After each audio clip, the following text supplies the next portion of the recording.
tarde. É um prazer tê-los aqui conosco no 58º COBEM. Eu sou a professora Priscila Zevícios, sou professora do Centro Universitário de Anápolis, em Goiás, sou a diretora do biênio 2019-2020 da Regional Centro-Oeste. E que todos vocês sejam bem-vindos à nossa sala de residência médica, competências, a parte de competências e avaliação. Nós estamos com um grande time aqui conosco, né? Estamos com a professora Viviane Pertelli, que é graduada em Medicina pela Escola de Medicina da Santa Casa de Misericórdia de Vitória, tem residência médica de Clínica Médica e Reumatologia pela CSDF, e tem mestrado e pós-doutorado em Ciências de Saúde pela UNB, e várias pós-graduação na área de ciências, na área de gestão, de políticas públicas e educação aplicada à saúde. Professora Viviane, é uma honra para nós tê-la aqui conosco. Também contamos com o professor Jorge Carvalho Guedes, professor adjunto do Departamento de Medicina Interna da Universidade Federal da Bahia, mestre e doutor em Medicina Interna, coordenador da COREME também da Universidade Federal da Bahia. Também é diretor da Faculdade de Medicina da Bahia, é diretor da Regional do Nordeste da ABEM, tanto no biênio 2019-2020, como 2021-2022. Professor Jorge, é uma honra tê-lo aqui conosco. E contamos também com a residente, Patrícia de Santos Navarro. Patrícia tem graduação em Medicina pela Escola Superior de Saúde, ali no DF, residente em Medicina de Família e Comunidade pela Fundação Oswaldo Cruz, e a mestranda em Saúde da Família pela ESA. Patrícia, também é um prazer tê-la aqui conosco nesse momento. Eu espero que todos fiquem à vontade, possam estar contribuindo por meio do chat. A cada palestrante será 15 minutos para trazer ali a sua contribuição, e logo depois nós vamos ter um debate que será feito de acordo com as contribuições de cada um de vocês que está aí em sua casa, em seu estado, em sua cidade, participando desse grande COBEM que tem contribuído tanto e que vai contribuir ainda mais para a educação médica. É um prazer novamente tê-los aqui, que todos aproveitemos esse conhecimento que está sendo aqui colocado para cada um de nós.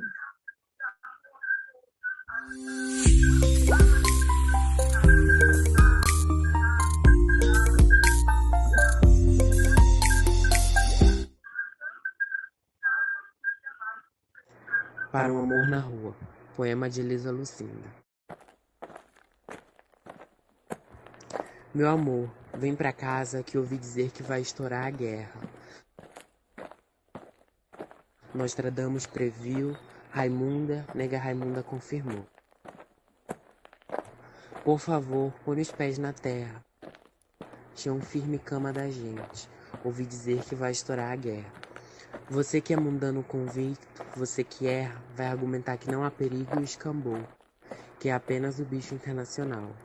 Vai confundir tudo com show, vai dizer que tem Prince, rock and roll, Guns N' Roses e talvez Gal. É mal, meu bem, tem também Saddam, Bushes e mesquinharias. Vem pra casa, guardar num cofre sua ingenuidade. Vem proteger da maldade sua fotografia. Aqui fiz cuscuz, farofa e feijão fraldinho. Aqui pintei filosofia.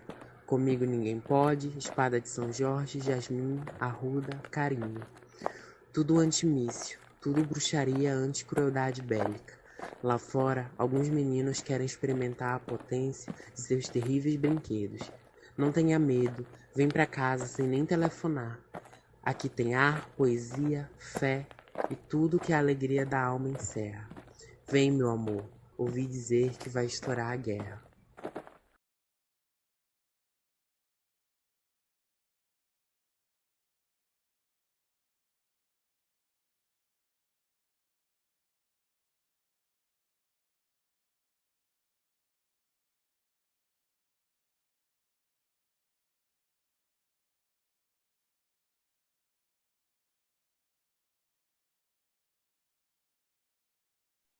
Professora Priscila, seu microfone está mudo.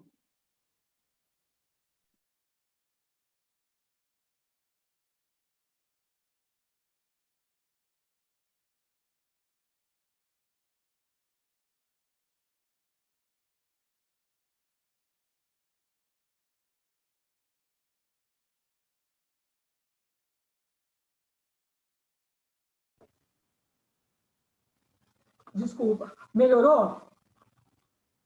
Tá, perdão a todos, eu estava comentando sobre o Gotas de Cultura, problema técnico aqui com uma dificuldade. Mas, passando desse momento, falando do tanto que esse momento tem enriquecido, o quanto as artes andam tão junto com a medicina, né? E o quanto isso é importante. É ela que fala o coração, ainda mais dentro da área médica, o quanto isso tem contribuído. Melhorou, né? Continua mudo?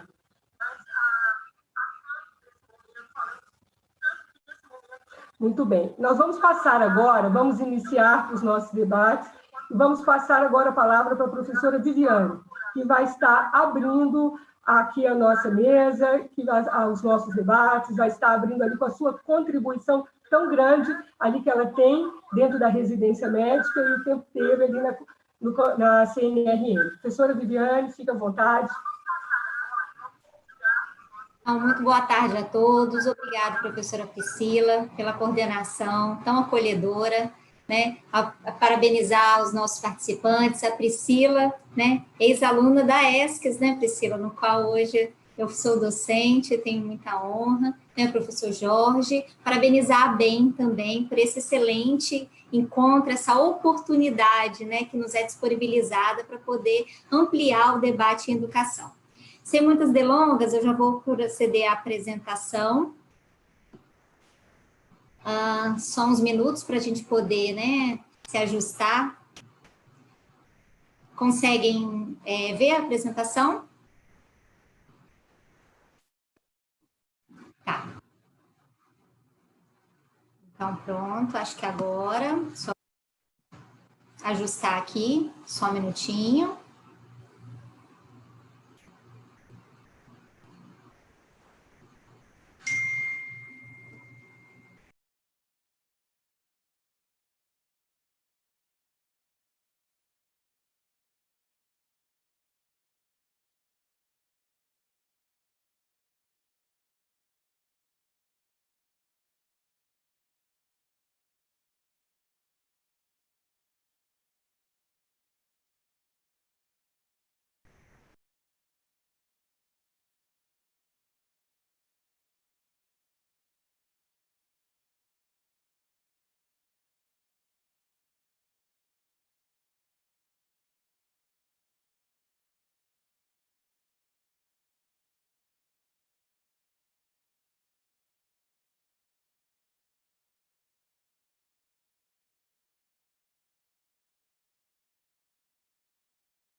Aqui para mim está tudo ok. Para vocês está tudo ok? Pronto. Então, vamos lá. Perdemos alguns minutinhos, mas a gente recupera. Então, o tema, né, que foi oportunizado para a gente poder fazer essa discussão hoje aqui, né, entre todos, é a residência médica em evolução, né? Como que a gente vai falar das competências, como é que está essa temática dentro das residências atualmente, né, e o processo de avaliação. Né?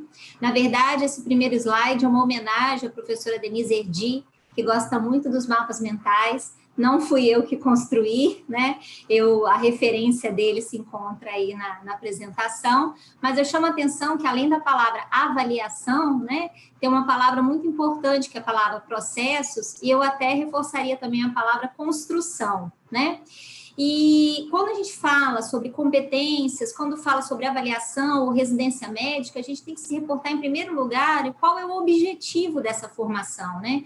Qual é o objetivo que um médico, né, graduado, ele procura, né, novamente se especializar, ele procura, né, retornar aos estudos novamente para ampliar a sua formação, né, visando uma especialização, um aprimoramento das suas práticas, né, profissionais. Então, de acordo com a lei, né, 6932 de 81, que dispõe sobre as atividades dos médicos residentes, que é a lei que faz o regramento maior em relação à residência médica no Brasil até hoje, né? No artigo 6º diz que os programas de residência credenciados, eles vão conferir títulos de especialistas, né, que estarão habilitados para fins legais, tanto de pós-graduação médica, né, no caso, por ser um curso, né, de pós-graduação conferido pelos padrões do Ministério da Educação, além disso, pelo Conselho Federal de Medicina. E quais essas atribuições que o Conselho Federal de Medicina, né, requer para poder exige nessa prática profissional? É a boa prática médica, né? Então, na verdade, um exercício profissional ético, uma adequada formação técnica e humanista, né, para que a gente garanta serviços seguros e de qualidades para a população. Então, o objetivo da formação médica no regramento legal, né, e o que ele se dispõe, para quem ele se dispõe, e o regimento que está por trás disso, na verdade, tem os regramentos e suas finalidades específicas. Mas no dia a dia da residência, a gente sabe que esse caminho, né, ele é muito maior. Para alcançar esses objetivos da formação, nós temos um caminho muito grande em relação a isso. E aí eu trago algumas questões, né, sempre umas questões problematizadoras, umas questões de reflexão em cima desse processo. Quando nós falamos desse objetivo da formação, ou seja, do especialista, a gente tem que imaginar para quê e para quem, né? Quando esse médico já formado, ele opta por fazer uma nova especialização ou novas especializações, né? Em que escopo dessa especialização que ele está se propondo a fazer, né? É uma demanda individual? É uma aptidão para determinada área? Ou clínica, ou cirúrgica, né? Ou infantil, ou adulto, né? Então, são suas vivências, né, pessoais, são suas vivências dentro da graduação que oportunizaram essa escolha, né, de uma subespecialização. Ou também outras escolhas, ele não tem muita opção de poder, né, fazer uma subespecialização, às vezes, que ele gostaria numa área avançada, num estado distante da sua residência, né, por N motivos. Então, dentro daquela sua localidade, dentro daquele espaço geográfico de deslocamento possível para aquele profissional, ele tem, às vezes, que fazer algumas escolhas, né, baseadas nesses preceitos também. Então, a gente coloca, né, em xeque a aptidão, a formação pela oportunização, né? Dentro daquela regionalização, onde ele reside, onde ele vai exercer a medicina efetivamente, né? Será que é isso que demandou sua escolha profissional, né? A questão do mercado financeiro, né? Isso hoje é muito levado também em consideração, as diversas especializações, como o mercado de trabalho também, né? Vagas, oportunidade de vagas, concorrência de vagas, né? E tudo isso. O que nós temos também que entender quando estamos falando do objetivo da formação do médico residente, né? É que não é uma etapa, essa especialização, ela não é uma etapa fragmentada da graduação, não é uma etapa distinta, a gente tem que entender que é um contínuo, né? Nós percebemos efetivamente que muito das influências de espaços e ambientes e práticas oportunizadas durante a graduação estimularam, né, esse médico a procurar se subespecializar nessa área. Então, esse contínuo entre formação, entre graduação e pós-graduação tem que ser mantido, né, e tem que ser compreendido. Além disso, a residência, apesar de todo o conceito de boa prática médica, a gente também tem os conceitos que nós precisamos ver nesse novo milênio, né? Uma nova sociedade, novas demandas, o envelhecimento populacional, né? A coexistência de doenças agudas, né? Com doenças crônicas, os serviços de saúde em si, esses cenários de aprendizagem. Então, todos esses elementos estão envolvidos no processo de formação, né, desse profissional, né? Fazendo só do percurso de formação, esse é um quadro clássico, né, dos 4 cirurgiões, os grandes, né, formadores no final do século XIX, que foram referências no processo, né, de subespecialização, residência médica, mas quando nós voltamos atrás, né, nem vou voltar na Grécia, Egito, não, mas nós vemos, né, as aulas de anatomia, por exemplo, do Dr. Tupi, né, reportadas para o Rembrandt, e nós percebemos esse modelo de formação, que era um modelo muito mais centralizado no docente, né, digamos assim, a gente percebe, né, que ele está com um chapéu mostrando, né, a diferenciação entre os outros estudantes, digamos, e tem outras análises fantásticas a respeito do quadro, e como nós progredimos com o passar do tempo, né, desde as lições de anatomia, como hoje em dia, Dr. Tupi faria sua aula, digamos assim, né, e agora com o uso das novas tecnologias, como que seriam esse processo, como está sendo esse processo, né? O tema é muito extenso, então nós vamos fazer um pulo na história e chegar até o momento atual, onde o conceito efetivamente que está sendo construído, né, os programas de residência médica, são baseados nas competências pessoais, né? São como é que, a partir de um conhecimento teórico, né, esse profissional, esse residente, né, esse médico, ele vai se aperfeiçoar naquela temática, como que ele vai colocar isso em prática, né?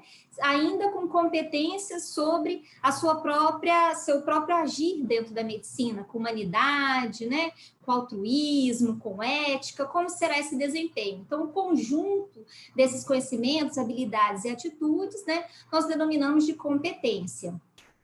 Tem uma breve história.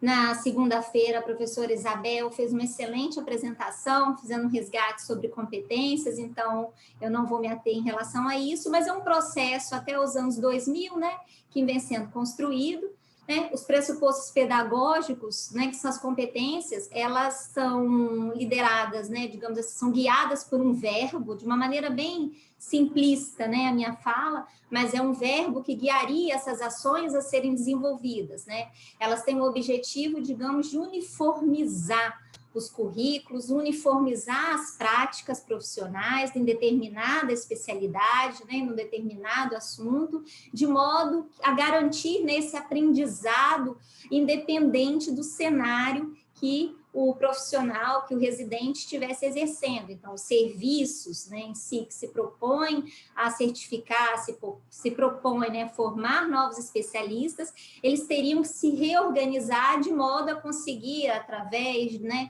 de rodízios, estágios e outras formas, né, de agregar qualidade, quantidade ao seu currículo de competências necessárias a esse processo de formação, né? A Comissão Nacional utilizou e tem utilizado a taxonomia de Bloom para poder fazer a construção, junto com as sociedades de especialidades, que tem tido um papel fundamental no entendimento, né, das competências necessárias para poder formar em ordem crescente também, do R1, do R2, R3 e por aí vai, né? Os verbos, então, eles são divididos, né, em categorias, justamente para poder, né, disponibilizar a forma de executar essas competências, né? No Brasil, então, da graduação começou em 2014, em 2015, através do decreto que regulamentou a formação do Cadastro Nacional de Especialistas, no artigo 15, ele é bem claro quando compete à Comissão Nacional definir as matrizes de competência para a formação de especialistas na área de residência médica. Então, desde 2017, esse processo na Comissão Nacional, ele começou a ser organizado, né, com a criação, vocês podem perceber, de vários grupos de trabalho. Essas são atas das plenárias da Comissão Nacional, são atas públicas disponibilizadas no portal do Ministério da Educação, né? E desde então esse processo ele é contínuo, tá? Mensalmente as matrizes são elaboradas, né? Um processo que todas as sociedades elas participam junto com suas diretorias, né? Avaliam o processo de construção, com a avaliação até dos serviços, né? E fazem essa proposição, de modo que chega na plenária, há uma contribuição enorme no fortalecimento e no alinhamento justamente, né, para se adequar a uma taxonomia adequada e factível de realização.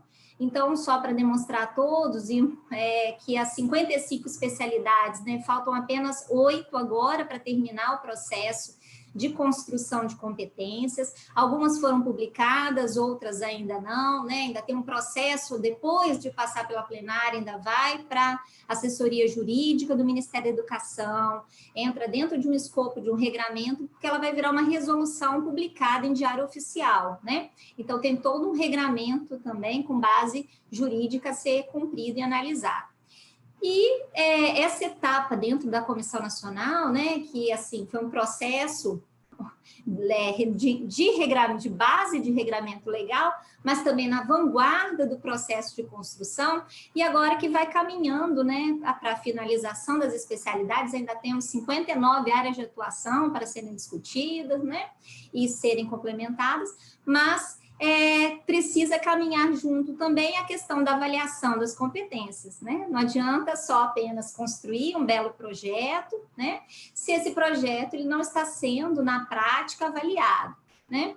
E aí, para, digamos assim, né, alinhar com as competências, com o processo de taxonomia, também tem o método da pirâmide, por exemplo, de Miller, né, em que cada etapa, em cada demonstrativo, nós podemos utilizar também ferramentas, né, entre as habilidades cognitivas, né, psicomotoras ou afetivas, os processos de como esse residente será avaliado, né, ou de uma forma somativa, com várias opções de instrumentação, ou de uma forma, né, formativa, e a importância, né, da questão do feedback, autoavaliação e por aí vai.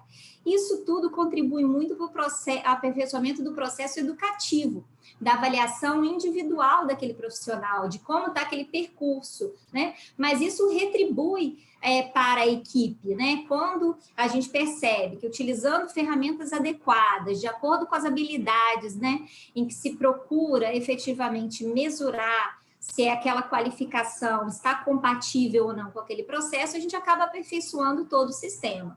Esse daqui, por exemplo, é um instrumento de avaliação do programa em si, instrumento de avaliação da instituição em si. Isso tudo ainda tem que ser muito discutido e muito aprimorado para que ele realmente se adeque e caminhe junto com essa evolução, né, de conceitos em educação, né? E aí é a pergunta maior que eu acho que a gente pode debater a respeito sobre isso, que nós percebemos essa grande dificuldade, né? Como que a gente vai executar essas competências exigidas a um determinado profissional, né, um determinado médico residente, com a diversidade de cenários. E agora nós enfrentamos um momento que foi a pandemia. Então, desde março, né, houve um processo que paralisou realmente dentro da Comissão Nacional a discussão de matrizes de competência. Na verdade, tudo se voltou para a sobrevivência dos programas de formação, como aliar essa formação lado a lado com a necessidade do serviço de prestar assistência à população, né? Então, porque o processo de formação, ele ocorre em cenários de prática, e a população e todos os serviços, numa emergência de saúde pública, né, nacional, eles tiveram que, sim, né, priorizar a questão da assistência. Então, neste momento, todo esse período, e reuniões, e normas técnicas, né, e acolhimento de demandas, foi justamente tentando manter esse processo, né, de como não prejudicar mais, que nós sabemos que todo o processo educacional de graduação, pós-graduação, em todas as áreas, né, até na educação fundamental, nós estamos acompanhando a dificuldade que está sendo no mundo inteiro em relação a isso, né? E aí também um outro conceito de competências, quando a gente fala a questão de cenários, né? E as competências. Então, assim, conteúdo que seria necessário para a formação daquele especialista, mas o limite também da restrição em relação a até quando podemos chegar, né? No nosso país, a saúde pública, né? Ela necessita de profissionais bem formados, necessita sim de especialistas, mas a restrição também, o cuidado da restrição da oferta de formação também tem que ser pensado em relação a isso, na construção das competências, né? Bom, e aí, por que nós falamos isso, né? Por exemplo, para formar médicos, nós precisamos de médicos, então, para formar especialistas, precisamos de especialistas. Esse é o estudo da demografia médica, né, elaborado pelo CFM, que também mostra a relação entre generalistas e especialistas em relação às regiões do Brasil. Então, isso é muito interessante. Então, como é que vai crescer, mesmo que tivesse custeio, né, dessas bolsas, mesmo que tivesse ofertas de serviços, depende também do preceptor, do formador, para que possa, né, ser replicado esse processo de aprendizagem, né? E aí, novamente, eu gosto dessa imagem que eu já fiz em outras apresentações, né, como eu falo da questão epidemiológica, né, do SUS, né, e nós observamos nos estados as diferentes curvas, então, foi totalmente desuniforme, né, como aconteceu a incidência da pandemia no Brasil, né, e no mundo, por ser um país continental. Então, essas diferenças também ficaram claras, elas descortinaram problemas, inclusive, que tinham na residência médica. E agora também nós temos os ambientes simulados, né? Como incluir isso também como parte das competências na formação, né? Então, os cenários de prática, na verdade, se transformam em cenários de aprendizagem. Nós temos que alcançar, né, caminhos flexíveis para padrões fixos, digamos assim, e essa lacuna entre as competências, né, e o modo operantes, como transformar essas competências especificamente em atividades práticas, né, paramentação, desparamentação, intubação orotraqueal, uma história clínica adequada, de modo que aquele processo autônomo, mas bem avaliado, né, a gente traz também, a gente tem uma outra ferramenta educacional, que são as atividades profissionais confiáveis, são os APCs, que é, digamos, uma gota, né, uma gota de discussão que pode permear daqui para frente, né, os processos da pós-graduação médica. É uma pergunta muito interessante, está nesse artigo referenciado, né? Por conta do tempo, eu vou realmente acelerar um pouquinho, mas como relacionar as competências com as atividades práticas confiáveis, né? Conceitualmente, lembrar que as competências nós podemos direcionar mais ao profissional, direcionar mais as competências adquiridas por aquela pessoa para o exercício. E as atividades práticas confiáveis, né, é aquele processo onde ele vai desenvolver efetivamente essas competências. Então, essa relação entre ambas, ela é muito próxima, tá? Um exemplo bem prático, um pôster que nós enviamos para o COBEM, na verdade, nós estimulamos que as comissões estaduais de residência médica, né, disponibilizassem as experiências que elas coordenaram durante esse período da pandemia, né? Então, Goiás, através da comissão estadual, trouxe o exemplo, por exemplo, do Learning by Doing, das linhas de cuidado no Covid-19, então, como eles construíram, é um relato de experiência bastante interessante, como eles construíram estações bem construídas, ambientes simulados, né, para justamente nos conceitos fundamentais, nas práticas fundamentais e necessárias no enfrentamento à Covid-19, como que através da teorização, né, das atividades práticas confiáveis e competências, pode usar esses recursos para instrumentalizar na prática o aprendizado e a replicação disso, né, a autonomia do residente e a replicação desse processo, né? Então, o planejamento futuro, né, começou agora, digamos, nessa virada de chave que essa pandemia trouxe. É um momento realmente, né, de não deixar para depois essas discussões. é muita coisa, mas faz parte de não delegar mais, né? Está na hora de trazer essa responsabilização, a oportunização que temos espaços como esse, que a ABEM proporciona, ou até mesmo a Comissão Nacional, junto ao Executivo, né? Para que possamos ter planejamento e caminhar para o futuro, né? E o futuro nos espera, nós não sabemos, essas são, né, as imagens que nos são passadas. Então, quais são as competências também do profissional do futuro, né? E lembrando do nosso país e do nosso desenvolvimento. Então, era essa a apresentação que eu queria deixar para vocês nesse momento, e podemos passar para os outros palestrantes, professora Priscila, e aberta depois as discussões. Passei bem do horário, eu acho, né? Me desculpa.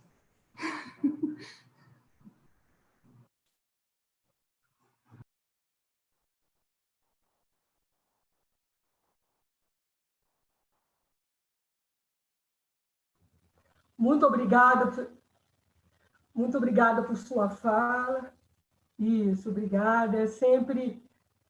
Não, mas está ali completamente permitido, porque foi muito boa, muito rica, é um tema muito extenso, e você colocou de uma forma assim, maravilhosa, bem resumida, bem prática, né? Inclusive já mostrando um trabalho interessante que eu tive a oportunidade de acompanhar ali em Goiás, né? Com a Coreme ali da União Evangélica, que é um trabalho que mostra já essas práticas profissionais confiáveis e estabelece essas competências, e realmente foi um trabalho muito bonito.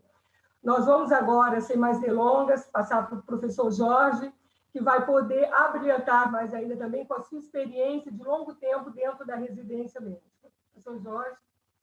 Bom, em primeiro lugar, gostaria muito de agradecer à comissão organizadora do COBEM por ter me convidado a fazer essa fala, e gostaria também de dizer que eu estou em excelente companhia, né? Porque eu estou com a companheira aí do Conselho Administrativo da ABEM, estou também com a doutora Viviane, pela qual tenho uma grande admiração pelo seu bonito trabalho à frente da Comissão Nacional de Residência Médica, né? E o que é que nós vamos tentar assim, trazer para vocês? Então, a professora Viviane já nos deu assim, um grande avanço naquilo que a gente gostaria de discutir, né? Primeiro, discutir o contexto da residência médica atual, lembrando que nós estamos numa situação onde que começa com Covid, mas atualmente já estamos na fase pós-Covid.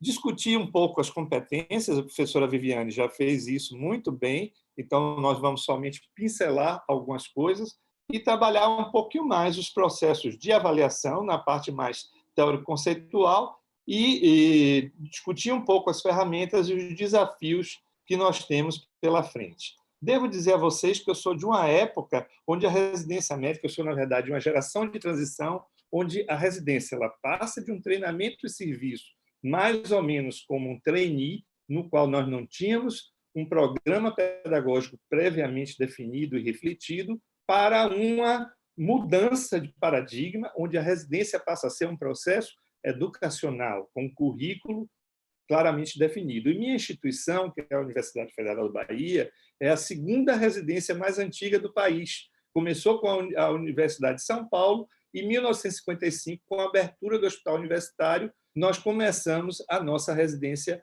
médica.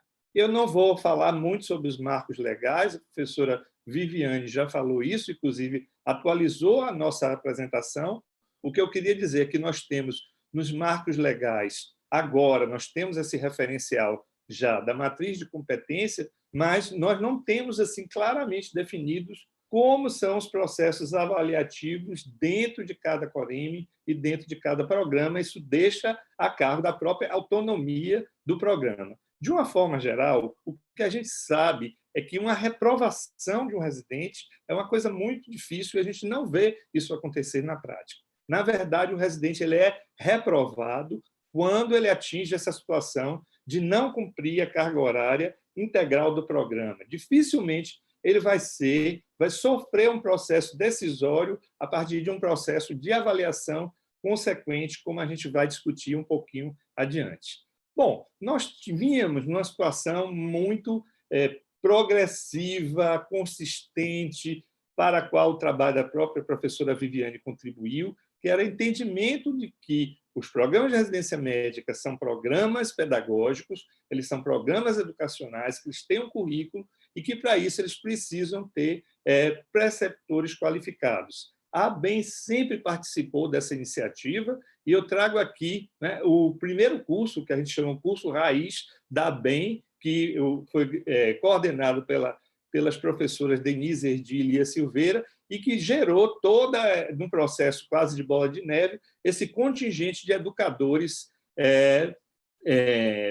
de residência médica no país, de preceptores e docentes de residência médica. Mas aí vem a pandemia, né? E eu digo sempre assim, que o Covid, na verdade, ele funcionou para nós como uma lente de aumento, que nos mostrou nossas fragilidades, mas mostrou também as nossas fortalezas, né? E dentro dessa situação, né, a gente tem essa situação, problema, que daria até para um estudo de case, para uma discussão num PBL sobre gestão acadêmica, né? A pandemia reduziu acentuadamente nossos campos de prática, sobretudo os procedimentos cirúrgicos eletivos e ambulatoriais. Como avaliar nas necessidades atuais, pós-pandemia, o treinamento dos residentes? Que residentes podem ir à frente e qual é a formação mínima aceitável, já que nós já sabemos que nós não vamos conseguir dar conta de todo o débito que essa pandemia nos deixou. Então, qual é o nosso problema? Avaliar a aquisição das múltiplas competências, mas não só, também do profissionalismo, concentro no processo de avaliação do residente, mas também no ambiente de aprendizado e nas expectativas da sociedade, sobretudo, do Sistema Único de Saúde, dos gestores de saúde, no momento crítico, onde as atividades de prática e de supervisão se reduziram. Então, a primeira concepção que a gente tem nessa avaliação é que ela tem que ser equilibrada. Então, nós estamos avaliando treinando, mas necessariamente nós estamos avaliando os campos de prática e estamos avaliando a supervisão. E os nossos objetivos é maximizar a autonomia desse treinando para que ele possa depois completar a sua formação, mesmo não preenchendo tudo aquilo que nós tínhamos planejado antes da pandemia, e minimizar os pontos cegos dessa formação, de forma que ele possa retornar e possa ter um desfecho satisfatório para aquilo que a sociedade nos deseja nesse processo de formação. Então, isso aqui é um mapa mental a respeito das propriedades da avaliação, né? Então, a avaliação tem as finalidades que você já conhece, formativa, somativa e informativa, que é, por exemplo, o teste de progresso, quando a avaliação nos dá um feedback do processo, do próprio processo educacional. Nós temos os vários domínios, e aqui nós entramos com um domínio inteiramente novo, que ainda estamos aprendendo a avaliar, que é o domínio do profissionalismo, e que diz, sobretudo, respeito aos valores, mas a avaliação ela pode também ter uma importância, né? Quer dizer, ou ela define a vida daquela pessoa, do que ele é avaliando, ou ela não define. Então, as avaliações Laustake são aquelas avaliações formativas que a gente faz, mas que não vão ter um impacto no desfecho da vida daquela pessoa, nem do processo educacional. Enquanto que essas avaliações High-Stake, elas têm um impacto. Então, na residência médica, a gente vai ver como isso fica. Finalmente, eu tenho que ter o foco da avaliação. A avaliação está na pessoa? Sim, está na pessoa, o residente, suas aptidões, suas vontades, mas está também no processo, né? E está, sobretudo, no produto, que é aquilo que a sociedade nos demanda desse residente, desse especialista, né? Como é que estamos na residência médica, no diagnóstico que eu estou fazendo, com base muito na realidade da minha Coreme, com 47 programas e cerca de 370 médicos residentes num hospital universitário federal. Então, primeiro, a gente vê que a avaliação formativa, né, que é o feedback, ela tem crescido. A avaliação somativa, entretanto, a gente não consegue avançar no sentido de uma consequência. É aquilo que eu falei para vocês. A gente não consegue fechar um diagnóstico e ter um desfecho relacionado a esse aspecto da avaliação somativa. Do ponto de vista de domínios, nós conseguimos avançar muito no domínio das habilidades e das atitudes. O domínio cognitivo, pela própria característica de treinamento e serviço da residência, ele é sempre um domínio mais fraco, é sempre onde a Comissão Nacional, nas suas visitas, insiste, bate em cima na necessidade de fazer esse domínio cognitivo, né? Mas, na verdade, ele é um pouco mais fraco do que os outros domínios. E o profissionalismo, a gente está, né, ganhando experiência também, e a gente faz isso, mas a gente vai ver que faz de uma maneira um pouco distante daquilo que nós desejaríamos. O nosso foco tem sido efetivamente um foco na pessoa, crescemos no foco de produto, mas ainda não temos um foco no processo. E, seguramente, a avaliação na residência médica deveria ser uma avaliação high stake, porque ela define a capacidade de exercício profissional como especialista desse egresso, né? Lembrando que a avaliação na residência médica é uma avaliação por pares. Nós somos médicos e os residentes são médicos também. É diferente da avaliação de estudante, porque o estudante ele não é o nosso igual, né? É claro que esse igual tem uma diferença qualitativa importante entre o preceptor e o residente, mas do ponto de vista legal, do ponto de vista jurídico e ético, ele é muito semelhante. Isso é uma avaliação entre os pares. E lembro ainda que os nossos desfechos são duros.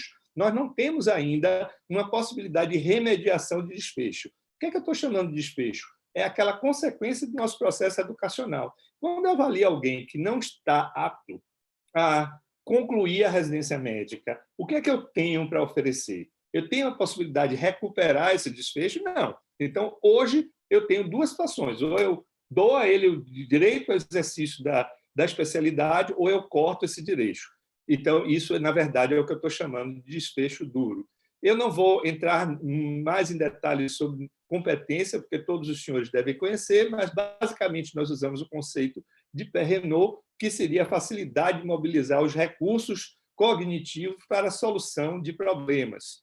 Também o conceito de matriz de competência, eu gosto muito desse slide que eu copiei da professora Rosiane Diniz, que ela fala, né, o que é uma matriz de competência. São aquelas competências chaves que nós vamos ter por programa e que vão garantir que esse especialista ele saia, que o egresso ele saia com o conhecimento e a habilidade em fazer aquilo que é imprescindível. Lembrando que a matriz de competência é uma realidade conjunta e permanente.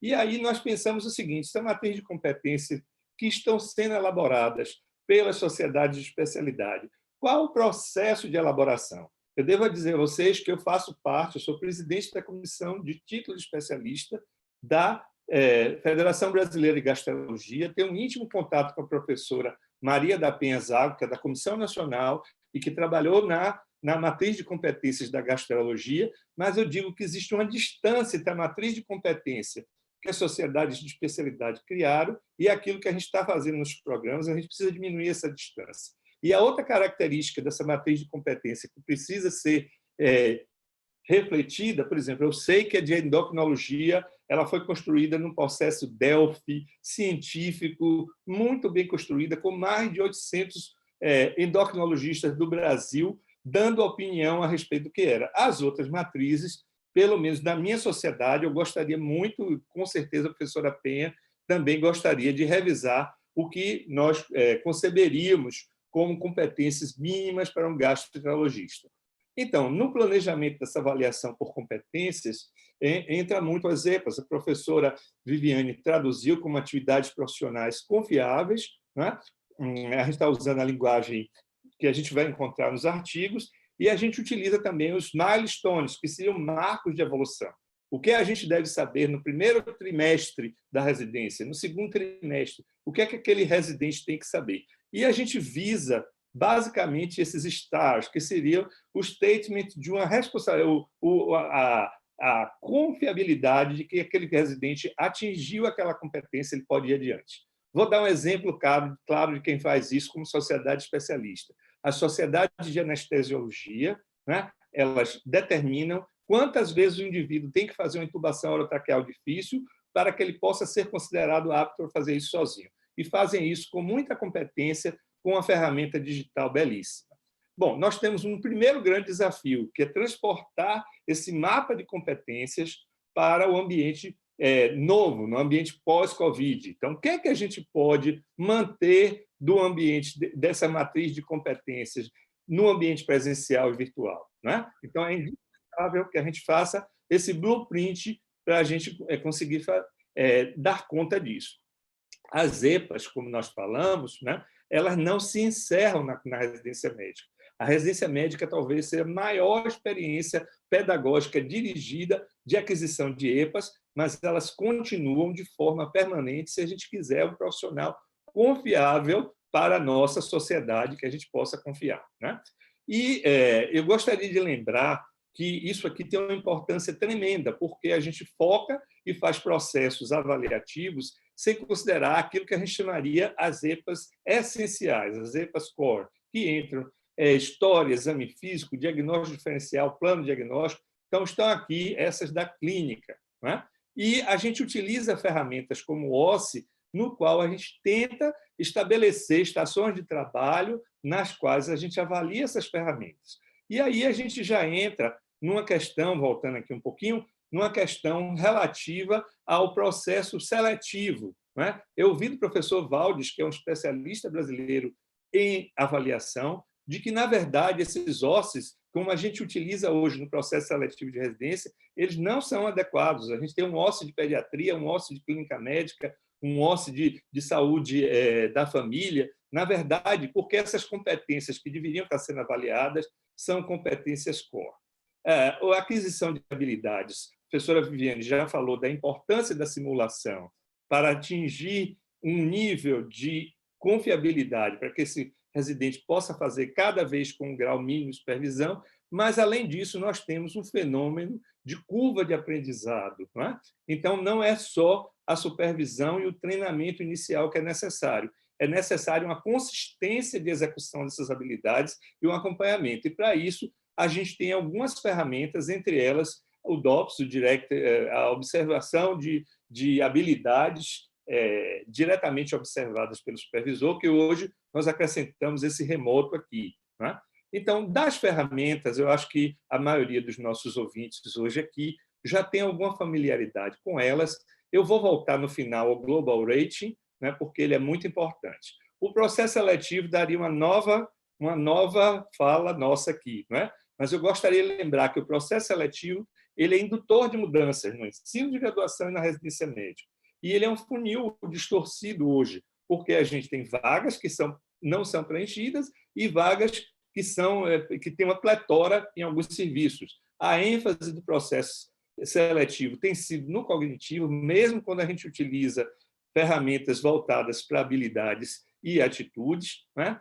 Sabemos que nos processos seletivos existem vários interesses que não são necessariamente educacionais envolvidos. Eu cito, sobretudo, a questão dos cursos preparatórios, né, que tem nos gerado as judicializações crescentes e a dificuldade de fazer processos seletivos corretos nas nossas instituições.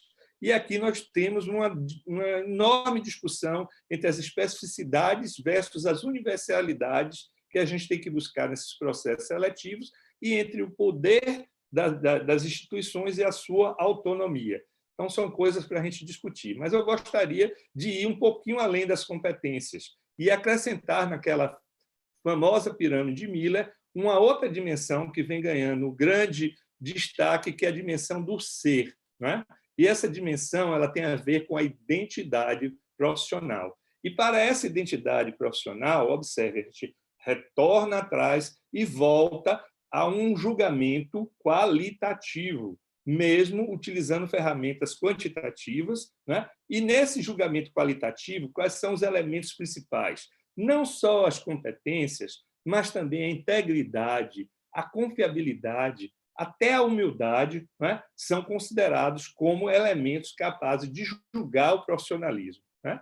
E quando a gente considera essa possibilidade de voltar a usar o Global Rating, a gente tem uma série de vieses que a gente deveria se considerar. Um deles é o efeito halo, quer dizer, se o indivíduo fez uma coisa maravilhosa, eu considero que ele é muito bom, mesmo ele tendo feito várias outras coisas de uma forma equivocada ou não adequada. A estimativa de autonomia, muitas vezes, ela é prejudicada pelo excesso de supervisão dos supervisores, dos preceptores, né, que limitam o exercício da autonomia. Então, sob supervisão, ele se sai muito bem. Mas como é que ele se sairia se estivesse sozinho? O feedback é a nossa grande dificuldade, é o que todos os programas de formação pedagógica de preceptores enfatizam, mas ainda temos dificuldade de prover o feedback, sobretudo o feedback negativo. Quer dizer, você não está bem e você precisa melhorar.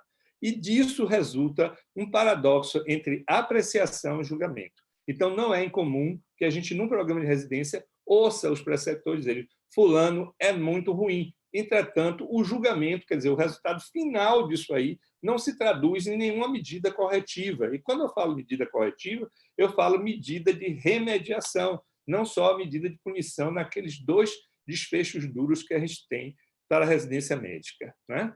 E minimizando pontos cegos, a gente aumenta a observação, os elementos de julgamento, de análise e de avaliação desses residentes, né? A partir da preceptoria interpares, da triangulação de observações, avaliação 360 graus e, sobretudo, uma coisa que a gente tem usado muito pouco, que é a autoavaliação indispensável quando a gente passa para o ambiente virtual. Por último, eu queria falar da avaliação programática, que tem sido um tema quente nesse COBEM. Quem assistiu o professor Troncon e o professor Valdes vê o potencial dessa avaliação programática, no qual as múltiplas avaliações formativas elas são valorizadas no processo de decisão final, né? Onde existe uma avaliação por critério e não por nota, a avaliação é focada no aprendizado e existe uma clara definição de pós-despechos e remediações. Então, essa é uma sistemática de avaliações planejada, gerando uma meta-avaliação com base nos múltiplos métodos distribuídos temporalmente e registrados pelos vários observadores. Como será o amanhã, que é agora? Porque nós estamos agora num momento de certeza, numa pandemia, né? E aí, na outra live que eu fiz sobre preceptoria virtual, eu usei nesse amanhã, né? Já que a cigana não leu o meu destino nem dos residentes, a figura aí do tarô, né? Do carro, né? Então, o carro significa que a gente está trocando efetivamente as rodas com o carro andando. Não dá para a gente voltar atrás, a gente tem que construir matrizes de competência, processos de avaliação, e o professor Valdes disse uma coisa que realmente me tocou e que me mobilizou. Ele disse: se há algum experimento pedagógico para ser introduzido na educação médica, introduza inicialmente na residência médica, que é uma situação controlada. Nós temos um tempo de duração previamente definido, temos elementos que estão sob processo educacional, sujeitos que estão sob processo educacional, que já têm uma maturidade e é onde a gente pode fazer testes e experiências, né? E eu gostaria de lembrar que nessa imagem aqui também simbólica, icônica, né, a gente tem as polaridades, quem é o pai da residência médica, para onde essa residência médica vai parar. Quer dizer, nada disso tem sentido se a gente não pensa, né, prospectivamente e na capacidade de construir uma residência melhor para todos, inclusive para a nossa sociedade. Então, está aqui minha referência e a gente vai debater. Eu acho que eu fiz minha apresentação no tempo correto, espero ter feito. Muito bom. Professor Jorge, muito obrigado. Uma fala muito clara, muito real, muito necessária. Nós já estamos aqui com o nosso chat aqui cheio de questões para o debate. Acredito que nós vamos ter um debate muito bom. E nós vamos passar agora para a Patrícia, presidente Patrícia, que vai dar continuidade às nossas palestras e fazer este finalzinho de palestra para depois nós termos um momento de uma gota cultural e entrarmos no debate. Obrigada, professora. Boa tarde a todas e todos. É um prazer estar aqui hoje, né, com a professora Viviane, que é uma professora que é da minha instituição. A gente teve poucas oportunidades de estar junto, mas eu sempre ouvi falar muito bem, né, dela e do seu trabalho. Professor Jorge, já vi ele em alguns espaços da ABEM aí na época da faculdade, também é um grande prazer. E a professora Priscila, que é da minha regional, né, pertinho aqui de Anápolis. Então, muito obrigada pela oportunidade. Vou compartilhar aqui a apresentação com vocês. Estão vendo? Beleza, obrigada. Então, eu vou falar aqui de onde eu falo, né? Eu terminei a graduação em 2017, e aí eu fui traçar alguns caminhos aí, porque eu estava um pouco perdido, o que eu queria fazer de residência. Eu gostava de tudo, eu gostava de ginecologia, eu gostava de clínica médica, eu gostava de pediatria, eu gostava de tratar idoso, e eu falei, gente, e agora, o que eu vou fazer, né? E aí, no meio dessa confusão toda, eu fui para o programa Mais Médicos, fui trabalhar aqui no entorno do Distrito Federal, e aí assumi uma equipe de saúde da família, e foi onde eu tive certeza, né, que o caminho era esse mesmo, que eu queria fazer residência de medicina de saúde da família e comunidade. Até iniciei o mestrado antes de começar a residência, e foi justamente dentro desse ambiente do mestrado que eu comecei a sentir falta do que a residência está me trazendo hoje, que é essa experiência, né, dessas competências que a gente não adquire sozinho, né? E que a universidade ela não é capaz de formar o indivíduo como um todo. A universidade ela te forma, né, de uma forma generalista para você atuar em diversos campos, mas ela não aprofunda os conhecimentos, né? E aí quando eu fui para a prática e me deparei com os pacientes reais, né, quando eu tive o meu carimbo prescrevendo a primeira vez uma insulina, eu lembro até hoje, o medo que eu tive do paciente fazer hipoglicemia e morrer no meio da madrugada e ninguém vê, e aí foi eu que fiz aquilo, e aí eu falei assim, não. Aí eu parei, pensei, falei, gente, tá muito difícil se responsabilizar por esses cuidados sozinho, né? E foi aí que eu decidi entrar num programa de residência. Eu já estava com o meu companheiro, né, que também é médico aqui em Brasília e passou no concurso, e eu não queria sair de Brasília, e eu fui optar por um dos programas. A gente tinha possibilidade de a gente tem, né, 3 programas aqui em Brasília. E aí eu escolhi esse programa que eu estou hoje, que é o programa da Fiocruz, que é um programa novo, né? Eu já estava fazendo o mestrado da ESCS, que é em parceria, né, do Prof. Saúde com a Fiocruz, né? E eu já tinha conhecimento de como que seria o projeto, tinha lido algumas coisas, as ideias, e fui cativada pelo professor Armando Raggio e pelo professor Lobo, né? Que são 2 entusiastas aí desse projeto, e eu queria compartilhar um pouquinho com vocês essa experiência, né, do que a gente está construindo, do que a gente está desenhando, e aí foi muito bom, assim, eu ter a terceira fala, justamente porque proceder, né, os 2 que vieram antes de mim, os 2 professores que têm essa grande expertise e trouxeram toda essa parte teórica, né, dessa trajetória, né, que foi o desenvolvimento da residência médica, né? Bom, ai meu Deus, cadê? Achei bem interessante, né, o tema do COBEM, que é educação médica em tempos de incerteza, qualidade, equidade, construção coletiva. Acho que ele traduz bem esse momento que a gente está vivendo, né? Realmente um momento que a gente está tendo que se redescobrir, né? Que a gente está tendo que reinventar as formas do processo de aprendizagem, que a gente teve que se distanciar e criar outras maneiras de educação. Eu sempre participei dos debates da ABEM e eu acho que esse era um anseio, um medo, né, que a gente tinha, a questão da ampliação dos meios digitais e da telemedicina. Mas, ao mesmo tempo, eu acho que hoje, com essa questão da pandemia do Covid-19, né, a gente tem tido que se readaptar e eu acho que tem tido experiências interessantes.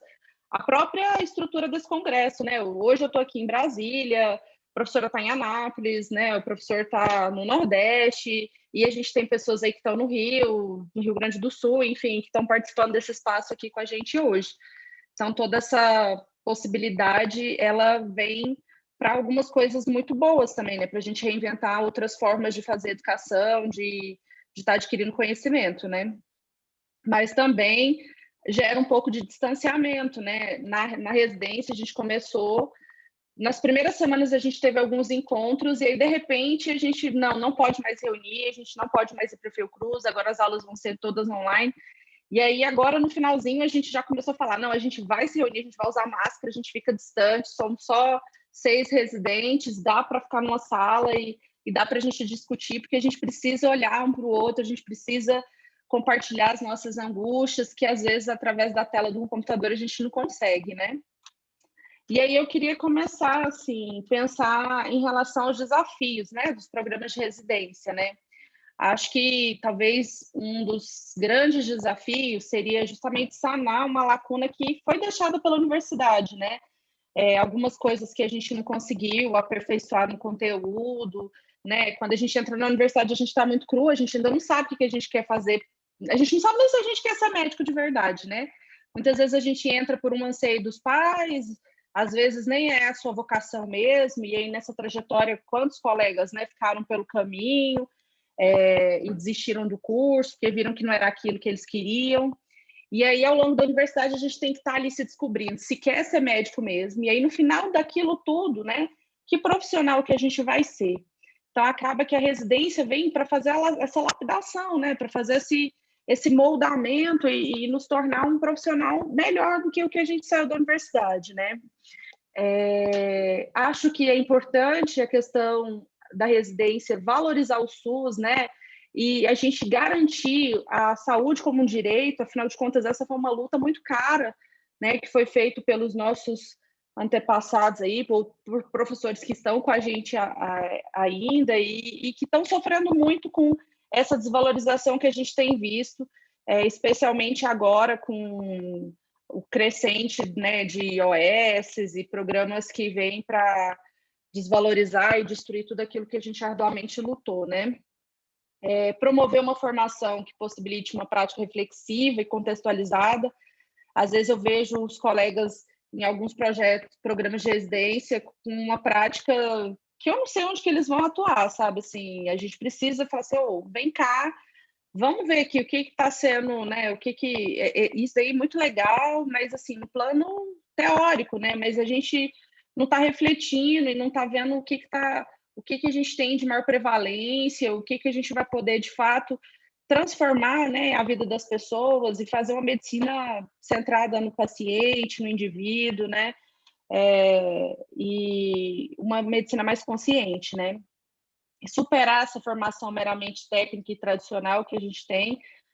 Eu venho de uma universidade, de uma faculdade que traz uma proposta diferente de ensino e aprendizagem, então isso foi mais fácil, né, e menos dolorido para mim entrar num programa que está começando, porque o meu programa de universidade já propunha algo diferente, uma forma diferente de aula, era PBL, não era aula expositiva, a gente tinha uma formação já, muitas avaliações, né, somativas e formativas, então já diferenciava um pouquinho daquelas pessoas que vieram, né, de uma formação bem tradicional. Acho que um dos maiores desafios da residência, né, e aí traz e dialoga bastante com o que os professores falaram antes, que é justamente a professora Viviane falou sobre o objetivo da formação médica, né, e é justamente formar profissionais éticos, críticos, reflexivos, colaborativos, dispostos a transformar a sua realidade, né, humanos e com responsabilidade social, né. Isso é extremamente importante. Eu vejo que às vezes os programas eles se perdem um pouco e estão tão focados nas suas individualidades e particularidades que esquecem a devolutiva que tem que ser feita para a sociedade, né? Que está ali à disposição para ser utilizada pelos residentes, né? Para o seu crescimento e desenvolvimento, e muitas vezes a gente se perde, né? E acho que é um desafio também, a gente tem que tomar bastante cuidado na utilização do mão de obra do residente como uma mão de obra barata. Agora, em tempos de Covid, isso tem sido mais, né, dentro dos grupos de residência, eu vejo os colegas um pouco insatisfeitos. Eu acho que essa tem que ser uma discussão, vai até ser feita aqui durante o COBEM, de como a gente vai se readequar e o que a gente vai fazer para superar o que foi perdido, né? Claro, a gente está numa pandemia, a gente tem que ter essa responsabilidade, sim, mas a gente tem que entender que o residente ele está ali para um processo de formação em algo que ele escolheu, né? E aí eu acho que isso tem que ser respeitado também, né? E o serviço ele tem que compreender que, sim, ele é um médico, ele tem CRM, ele tem carimbo, mas ele tem que estar sob supervisão. E isso tem que ser o foco, né? E não só ficar tocando ficha e atendendo. Eu amo atender, eu acho que assim, eu saí de um programa, né, do Mais Médicos, que eu atendia muito mais do que eu atendo hoje como residente, mas a qualidade do meu atendimento hoje é irreparável. Então, assim, com certeza os diagnósticos, as condutas que eu vou tomar a partir dessa minha formação na residência vão fazer com que eu possa ajudar muito mais pessoas e possa fazer atendimentos muito mais qualificados do que se eu estivesse atendendo 20, 30 fichas num período, como às vezes acontecia durante o Mais Médicos, né? Bom, aí eu queria conversar um pouquinho, né, sobre o nosso programa, né, que é um programa que ainda está em construção, né, e isso está sendo muito interessante porque a gente tem uma participação super ativa, né, nós residentes, os preceptores e a coordenação, né, com voz e com a gente debate, se reúne e ajuda na construção do que vai ser o nosso programa em si.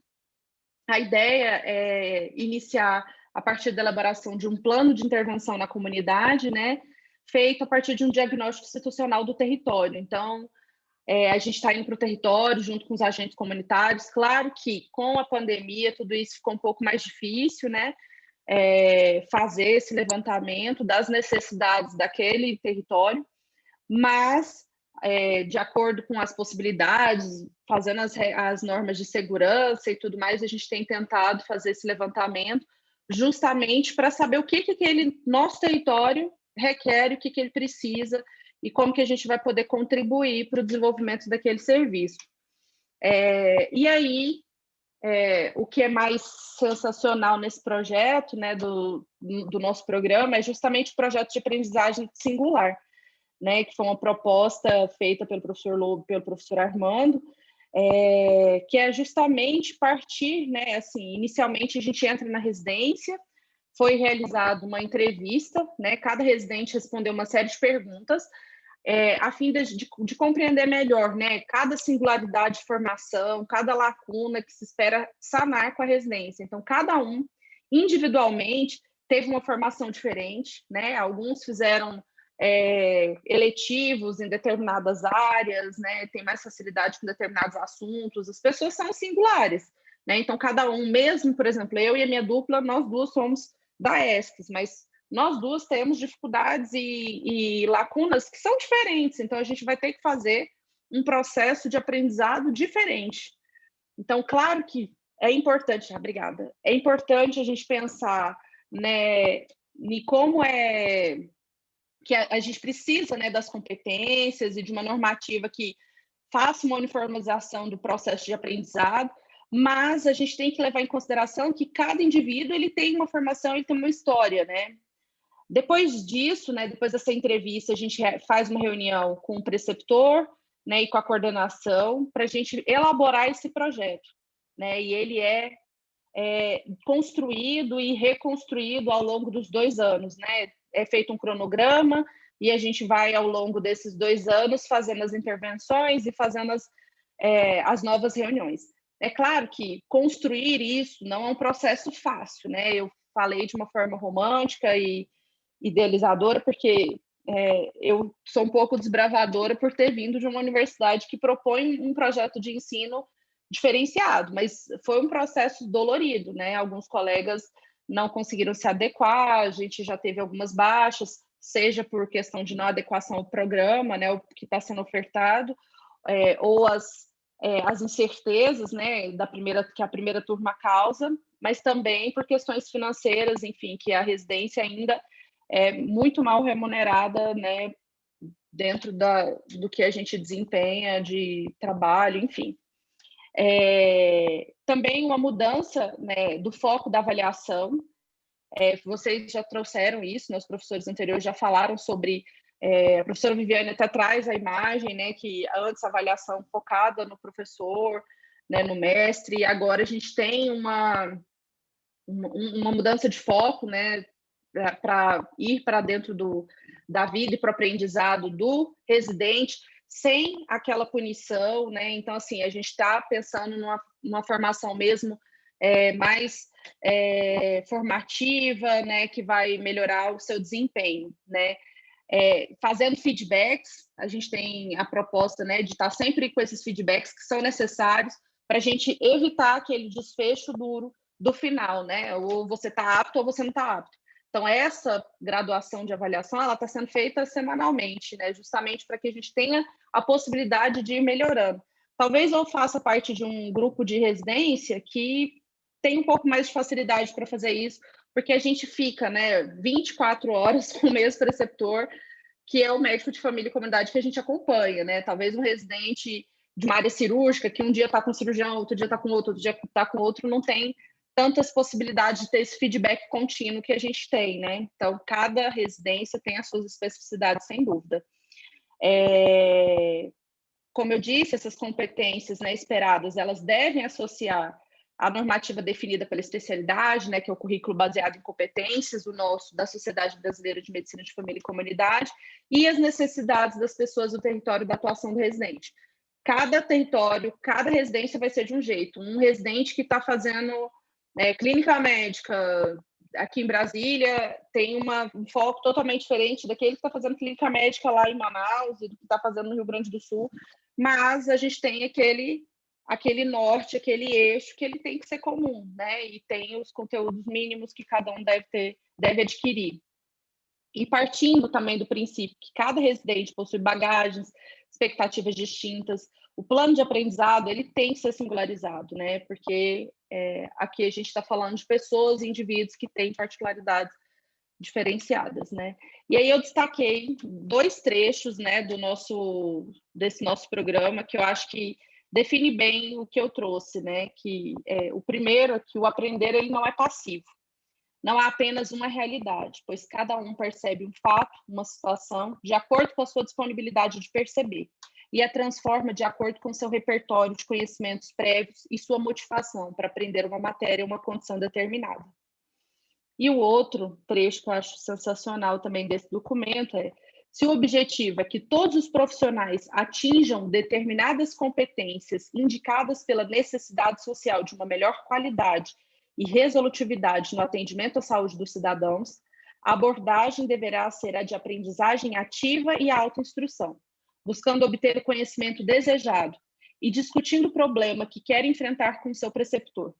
Deve-se admitir que o tempo de cada profissional, aluno, para atingir os objetivos vai variar, e os processos de sua educação permanente devem se adaptar a essas características individuais, as condições contextuais em que ele se insere, que é basicamente o máximo, né, da nossa proposta de residência. E aí, para finalizar, a educação não transforma o mundo, a educação muda as pessoas, e as pessoas mudam o mundo, né? Acho que a gente tem que continuar seguindo nessa seara, na luta por uma educação de qualidade, né, por uma residência com competências, né, com qualidade, e dialogando sempre, né, que é isso que a gente vai construir uma sociedade mais justa, médicos melhores, profissionais melhores e mais capacitados a cada dia. É isso, obrigada. Muito bem, muito obrigada, Patrícia. Que excelente fala. Nós vimos aqui pela contribuição de vários residentes, julgo eu aqui no chat, mas uma fala muito linda, muito preocupada com o outro, de estabelecer as leis. Nós vamos agora para mais um momento de cotas culturais, né? E logo depois a gente volta para o debate, porque nós temos muita coisa para serem debatidas.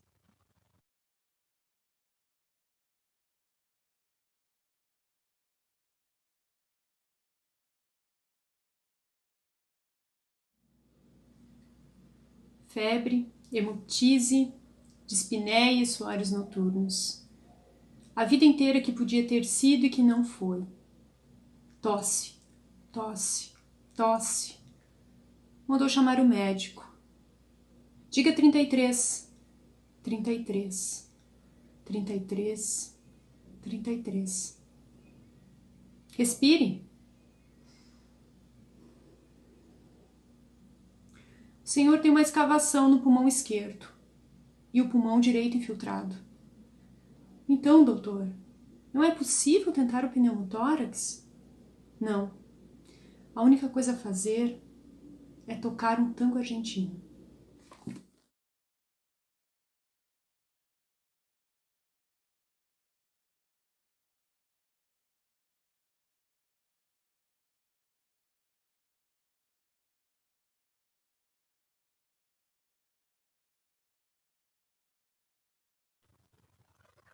Muito bem, retornamos aqui.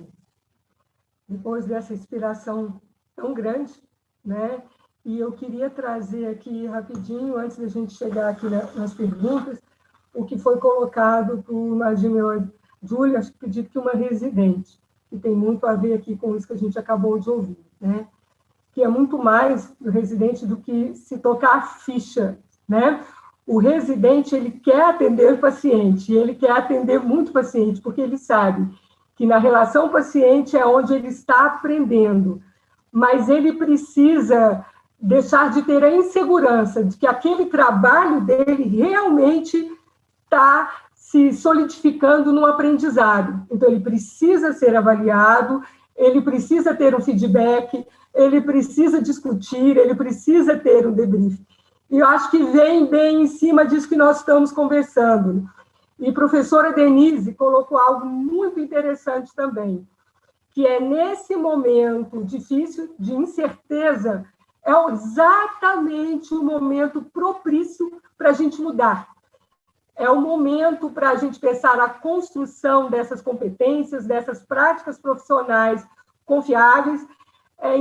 É um momento de conflito, no momento difícil, é o momento de todos juntos estarmos preparados, né, e prontos para essa construção em conjunta, que a gente pode ver que tanto gestores, quanto preceptores, quanto coordenadores e residentes estão ali ávidos para que essa construção seja feita.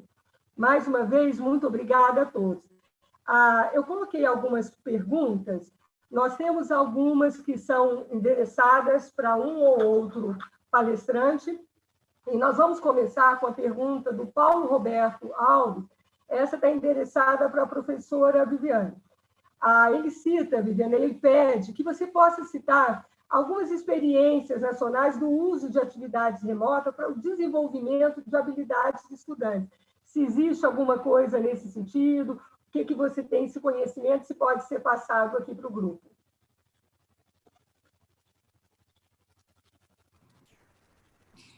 Então, vamos lá, Priscila, Paulo. Na verdade, assim como a BEM, né, como conselheira da Comissão Nacional, a gente fez um trabalho de captação de experiências, de informação, né, para a gente poder ter uma avaliação quanto ao cenário, como estão sendo executadas essas atividades, né.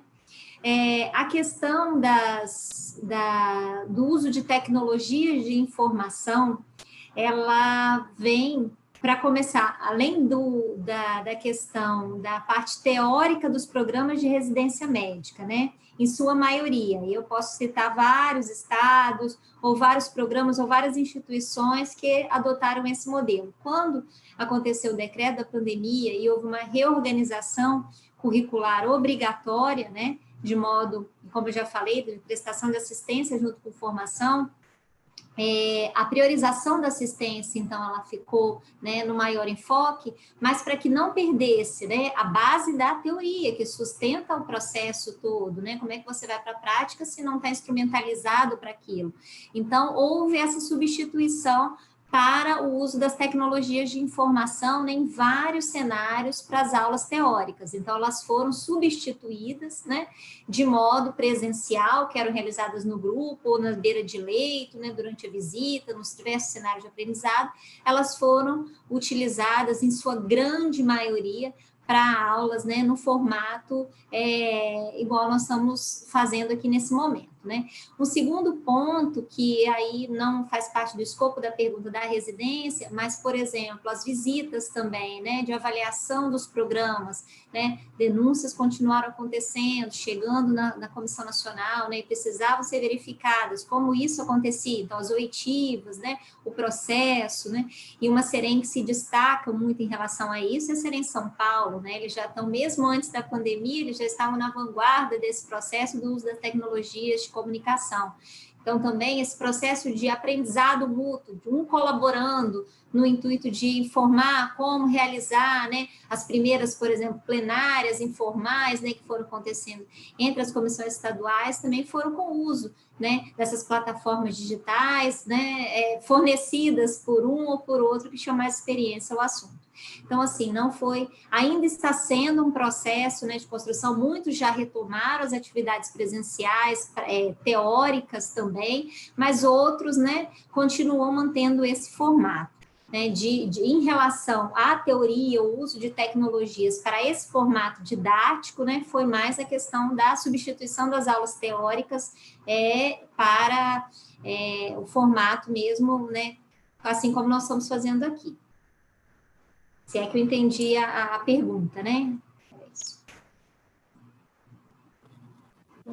Obrigada, professora Viviane. E aí eu passo agora para o professor Jorge a colocar aqui como o professor Jorge conversou alguma coisa e mostrou algumas ferramentas que a gente tem para avaliação. Então, uma das perguntas é que ferramentas os colegas sugerem para avaliação do professor e se o professor, se o preceptor, ele tem que estar pronto, ou ele tem uma formação para avaliação socioafetivas, e que também ferramentas a gente pode ter para essas avaliações socioafetivas. Então, que pergunta assim difícil, né? Porque, na verdade, vocês estão vindo, na verdade, a gente tem, né, essa avaliação que a gente fala que deve ser de múltiplos olhares, a gente não faz essa avaliação do preceptor de forma adequada. Como é que a gente consegue fazer isso?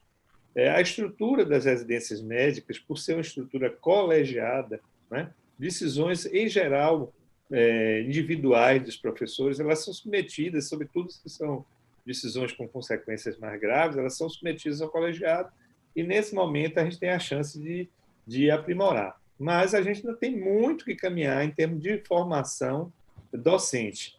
Não há assim, nenhuma ferramenta, né? Vamos dizer assim, quer dizer, o que é que nós temos na área subjetiva de afetividade, de percepção, de autopercepção no processo de ensino?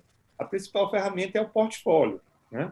E o portfólio ele tem uma característica, né, que ele é muito potente na percepção do sujeito, né, nessa metacognição do sujeito a respeito de suas dificuldades e seus processos. E se ele for utilizado da maneira correta, com feedback, eu acho que o que a Patrícia nos trouxe é quase uma experiência de mentoria, né?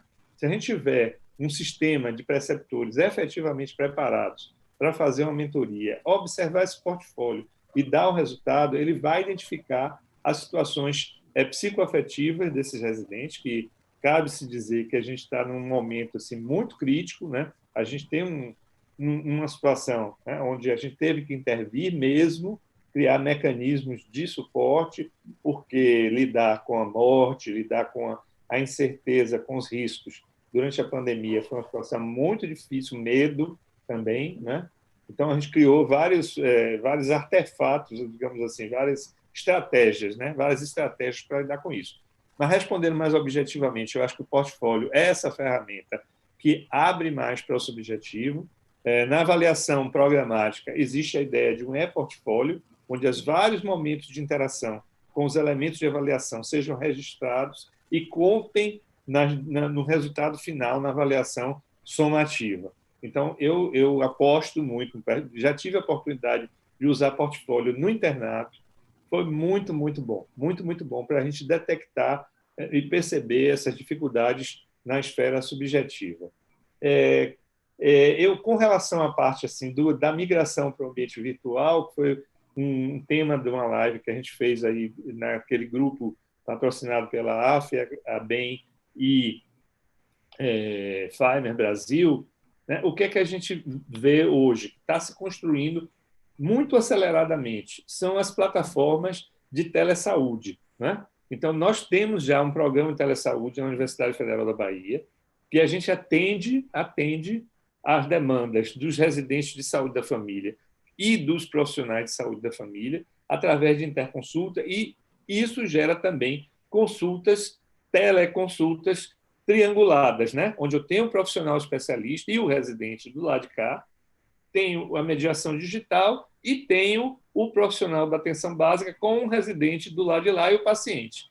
Então, isso permite avançar muito em algumas habilidades, sobretudo habilidade de comunicação, habilidade de história, de colher história, em algumas áreas, como a área de bioimagem, né? Isso é possível, assim, a radiologia se sai muito bem nisso aí, não há necessidade de presença, né, física para fazer. Curiosamente, uma das áreas que a gente esperava que se desenvolvesse bem, que era a área de patologia, né, de patologia mesmo, foi uma das áreas que sofreu por falta de material de análise, né, que a gente poderia ter caminhado um pouco mais, porque hoje você tem a possibilidade de laudo à distância, tem um bocado de recursos aí.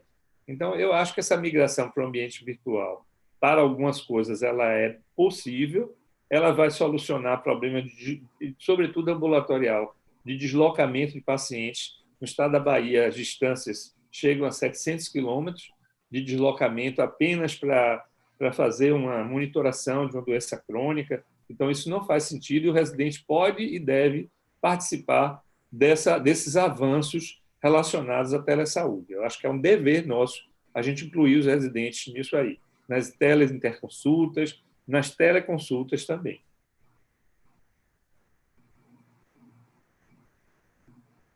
Obrigada, professor. Nós temos muitas questões referindo às avaliações, né?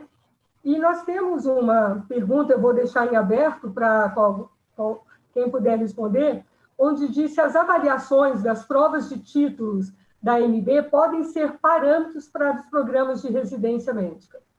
Vou deixar esse aberto.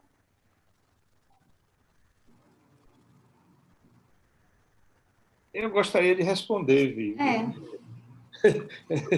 Eu falei que eu gostaria de ouvir a opinião do professor Jorge. Porque eu estou coordenando uma comissão de prova de título. E é uma comissão assim, muito, muito trabalhoso, não é? Primeiro, porque a gente precisa, o simples fato de delegar uma comissão de especialidade não significa que esse processo ele vai ser científico do ponto de vista educacional, não significa que ele vai percorrer as boas práticas educacionais. Então, a gente precisa, entre os nossos pares, na sociedade de especialistas, desenvolver um pensamento educacional pedagógico. Isso está crescendo. Acho que hoje a gente tem uma realidade dessa sociedade especialista bem diferente do que a gente tinha anteriormente. Eu acho que o título de especialista ele está sendo tão relativizado atualmente como chancela para a prática profissional que como presidente de uma comissão de título, o que eu quero convencer a minha sociedade é que ele não é essa chancela e que ele pode, sim, ser uma chancela para um associatismo muito eficiente do ponto de vista de educação permanente e de formação permanente. Muito mais do que uma coisa que eu atribuo um título, né, e aquele indivíduo vai sair fazendo especialidade e nunca mais vai voltar para a sociedade, é a possibilidade de eu trazer esse indivíduo para uma sociedade com reconhecimento dos pares de que ele é um especialista e, a partir daí, a gente poder trabalhar conjuntamente um programa de educação permanente, que é uma coisa importante que a gente tem que ter, sobretudo nesse momento de pandemia, é entender que, se a graduação ela não é terminalista, ela não termina a formação médica, a residência também não termina a formação médica. Então, um residente que sai com uma especialidade, né, que sai com uma titulação do MEC, atestando sua especialidade, ele ainda tem um longo percurso pela frente. E é nesse percurso que eu acho que as sociedades de especialistas têm a sua atuação, né, têm a sua atuação muito clara. Claro que é óbvio que se nada mais assim, um especialista reconhece o outro e consegue entender o mérito disso aí. Mas a gente tem muitos vieses nesses processos de obtenção de títulos de especialista e eu não penso que a gente deva caminhar nessa direção de chancela. A chancela, ao meu ver, a residência médica, ela é um processo educacional de pós-graduação, não é só um processo educacional, é um processo educacional de pós-graduação. Ela tem um formato que é reconhecido no mundo inteiro como tal, então ela tem características muito especiais. É até difícil, às vezes, a gente, quem está numa instituição universitária, lidar com essa instituição para compreender toda a complexidade da residência médica. Então, não é só uma chancela para o exercício profissional de especialidade.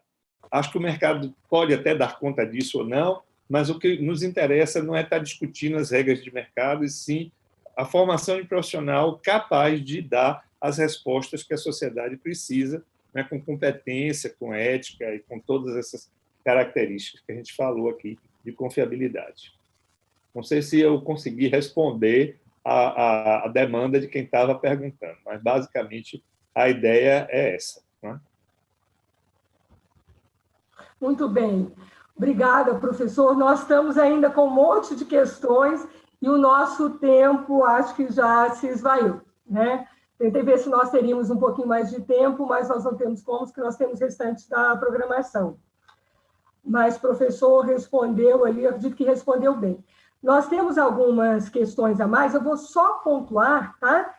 E vou passar a palavra para depois cada um poder se despedir. Nós temos a questão de como avaliar as competências interprofissionais, é uma questão que colocou. Qual a frequência que um residente deve ser avaliado, né? Se isso anualmente, como é que seria? Qual o peso da formativa e somativa? Como que seria esse peso? Então, se vocês puderem, no seu fechamento, tocarem alguma coisa rápido assim, e eu passaria aqui para Patrícia também a questão da avaliação, da autoavaliação, da avaliação entre pares, como o residente vê essa questão também. E aí, se cada um puder tocar em alguma coisa nesse sentido, e já aproveitando para fazer o fechamento de sua palavra. Nós agradecemos imensamente a contribuição de todos que estão na sala, uma contribuição que enriqueceu muito. Muito obrigada, professora Viviane, professor Jorge, Patrícia. Foi muito bom esse momento, o aprendizado. E eu acredito que teve alguém que esteve aqui que colocou no chat. Só ter participado desse momento já valeu todo o congresso. Então, meus parabéns a cada um de vocês. Vou começar com a professora Viviane, depois o professor Jorge e Patrícia.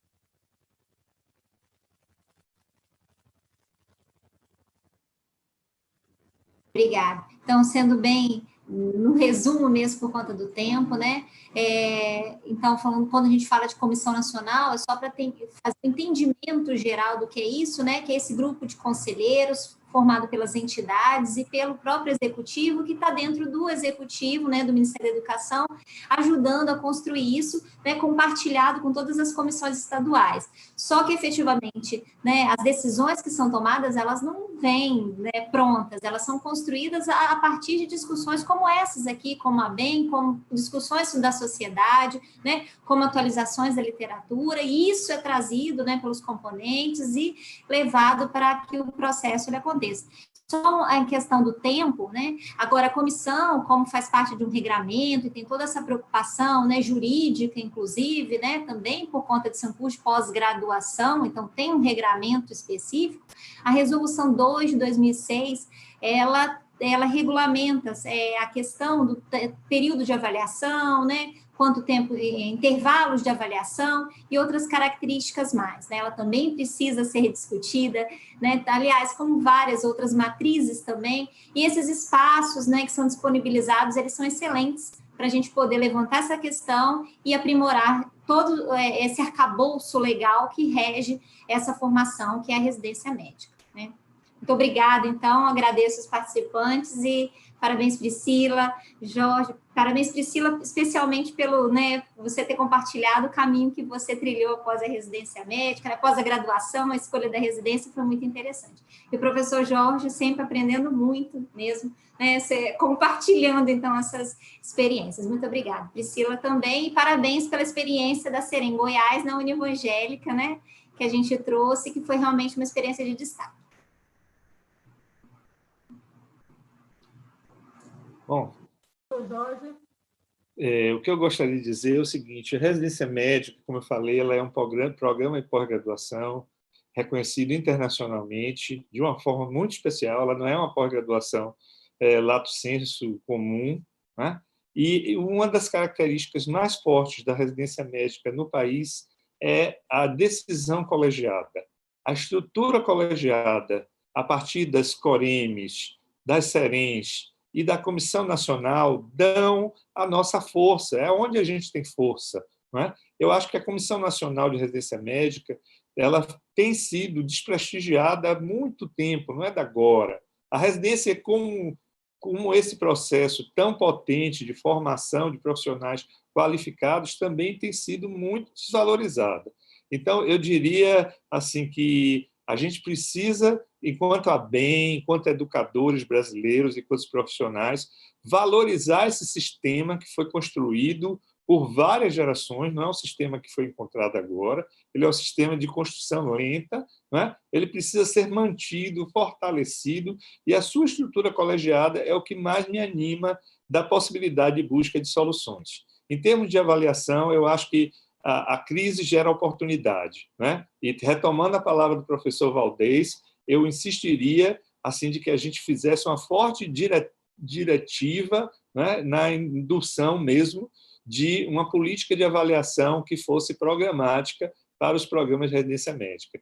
E agradeço imensamente estar nessa mesa, ouvir a experiência de Patrícia, tão bonita, Patrícia, sua experiência enquanto residente, assim, eu fiquei apaixonado, depois quero conhecer um pouco mais do seu programa, né, porque vocês são uma nova geração, é uma geração que está saindo, né, dos processos de aprendizado ativo, e eu quero assim conclamar os residentes que estejam vindo a essa mesa daqui, né, de que eles participem mais, que eles se associem, que eles associem-se a bem, que eles estejam discutindo seus interesses, não apenas no imediatismo da questão das bolsas e da formação, mas a longo prazo, valorizando aquilo que foi tão difícil de conseguir, que é o ingresso num programa de residência médica tão competitivo como ainda é no Brasil de hoje.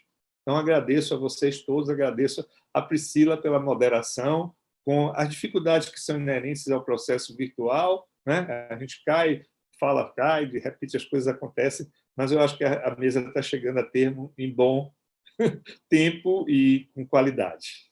Eu espero. Obrigada, professor Jorge. Patrícia, suas colocações finais. Certo. Então, eu fiquei muito feliz, eu acho que foi um espaço bem interessante, a gente tem muito assunto, né? Então, se tivesse mais tempo, a gente poderia ter conversado melhor e ter ouvido sobre as outras coisas que foram levantadas no chat, né? Em relação à autoavaliação, né, que foi questionado, assim, é um processo que requer maturidade, mas eu acho que o mais interessado nesse processo, né, de aprendizado e de saber se o residente está adquirindo as competências que são necessárias é o próprio residente. Então, assim, ele tem que estar por dentro do processo, né, ele tem que estar lendo, tem que estar atualizado, tem que saber o que é esperado que ele adquira ao longo do tempo, né, ao longo dos semestres, ao longo do ano, e ter participação nisso.